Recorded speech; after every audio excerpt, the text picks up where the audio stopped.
ഓരോ പരാജയവും നിങ്ങളെ ലക്ഷ്യത്തിലേക്ക് കൂടുതൽ അടുപ്പിക്കാൻ സഹായിക്കുന്ന വിലയേറിയ ഒരു അനുഭവ പാഠമാണ്. ഒരു കഥ പറയാം. ഒരു കൊച്ചു കുന്നിൻ ചെരുവിൽ നീതി എന്ന പേരുള്ള ഒരു യുവ എഞ്ചിനീയർ താമസിച്ചിരുന്നു. ലോകത്തിലെ ഏറ്റവും ലഘുവായതും എന്നാൽ കാര്യക്ഷമവുമായൊരു ഡ്രോൺ കണ്ടുപിടിക്കാനുള്ള അടങ്ങാത്ത ആഗ്രഹമായിരുന്നു നീതിക്ക്. തന്റെ ചെറിയ വർക്ക്ഷോപ്പിൽ രാത്രിയും പകലുമില്ലാതെ അയാൾ പണിയെടുത്തു. ആദ്യത്തെ മാതൃക പൂർത്തിയാക്കാൻ അയാൾക്ക് ഏകദേശം 1 വർഷമെടുത്തു.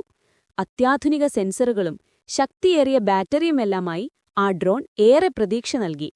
തന്റെ സുഹൃത്തുക്കളെയും നാട്ടുകാരെയും വിളിച്ചുകൂട്ടി നീതി ആകാശത്തേക്ക് ഡ്രോൺ പറത്തിവിട്ടു. പക്ഷെ സംഭവിച്ചത് മറ്റൊന്നാണ്. പറന്നുയർന്ന നിമിഷങ്ങൾക്കകം അതിന്റെ നിയന്ത്രണം നഷ്ടമായി. ഒരു വലിയ ശബ്ദത്തോടെ അത് താഴെ വീണ് ചിതറി. അവിടെ കൂടിയവരെല്ലാം നിരാശരായി പിരിഞ്ഞുപോയി. പലരും നീതിയെ കളിയാക്കി. ഇവനിതൊരു നേരമ്പോക്കാണ് എന്ന് ചിലരടക്കം പറഞ്ഞു. നീതിയുടെ മുഖം കുനിഞ്ഞുപോയി. അയാൾക്ക് വലിയ സാമ്പത്തിക നഷ്ടവും മാനസിക വിഷമവും ഉണ്ടായി. നിരാശയുടെ ആഴത്തിൽ ദിവസങ്ങൾ തള്ളി നീക്കിയ നീതി ഒരു ദിവസം തകർന്നുകിടക്കുന്ന ഡ്രോണിന്റെ അവശിഷ്ടങ്ങൾക്കിടയിലിരുന്നു. എന്തിനാണ് ഞാൻ വീണ്ടും ഇത് ചെയ്യാൻ ശ്രമിക്കുന്നത്? അവൻ ചിന്തിച്ചു. അപ്പോഴാണ് അവന്റെ മുതിർന്ന ഗുരുവായ പ്രൊഫസർ ശേഖരൻ അങ്ങോട്ട് വന്നത്. തകർന്ന ഡ്രോൺ നോക്കി പ്രൊഫസർ പറഞ്ഞു, നീതി, എന്റെ ജീവിതത്തിൽ ഞാൻ എത്രയോ തവണ പരാജയപ്പെട്ടിരിക്കുന്നു. നിനക്കറിയാമോ, ഈ തകർന്ന ഓരോ ഭാഗവും നിനക്കൊരു ഗുരുനാഥനാണ്. അതെങ്ങനെ? നീതി സംശയത്തോടെ ചോദിച്ചു. നോക്കൂ, ഈ ചിറകുകൾ തകർന്നതെന്തുകൊണ്ടാണ്? രൂപകൽപ്പനയിലെ ചെറിയൊരു പിഴവായിരിക്കാം. ബാറ്ററി പൊട്ടിത്തെറിച്ചെങ്കിൽ അതിന്റെ അർത്ഥം പവർ മാനേജ്മെന്റിൽ നീ ശ്രദ്ധിക്കണമെന്നാണ്. പരാജയമെന്നത് ഇങ്ങനെ ചെയ്താൽ വിജയിക്കില്ല എന്ന് പ്രകൃതി നമുക്ക് നൽകുന്ന വ്യക്തമായ നിർദ്ദേശമാണ്. നീ വീണ്ടും ആദ്യം തുടങ്ങേണ്ട, നീതി. നിന്റെ പിഴവുകൾ എവിടെയാണെന്ന് കണ്ടെത്തി അതിനെ തിരുത്തിയാൽ മതി. ആ വാക്കുകൾ നീതിക്ക് പുതിയ ഊർജം നൽകി.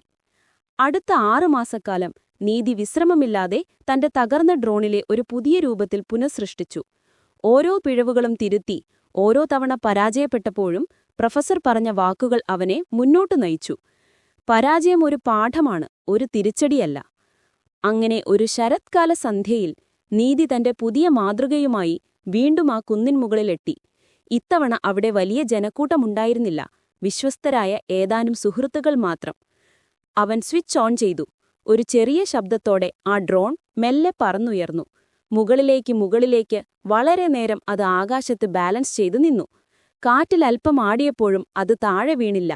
പകരം കൂടുതൽ സ്ഥിരത നേടി മുന്നോട്ടുപോയി.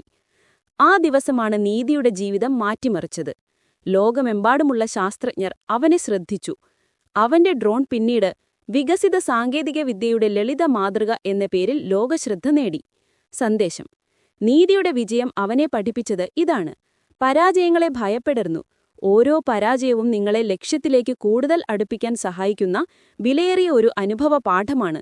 നിങ്ങൾ വീഴുമ്പോഴെല്ലാം എവിടെയാണ് പിഴച്ചതെന്ന് മനസ്സിലാക്കുക. അവിടെ തിരുത്തലുകൾ വരുത്തി മുന്നോട്ടു പോകുക. എങ്കിൽ മാത്രമേ യഥാർത്ഥ വിജയം നേടാൻ സാധിക്കൂ.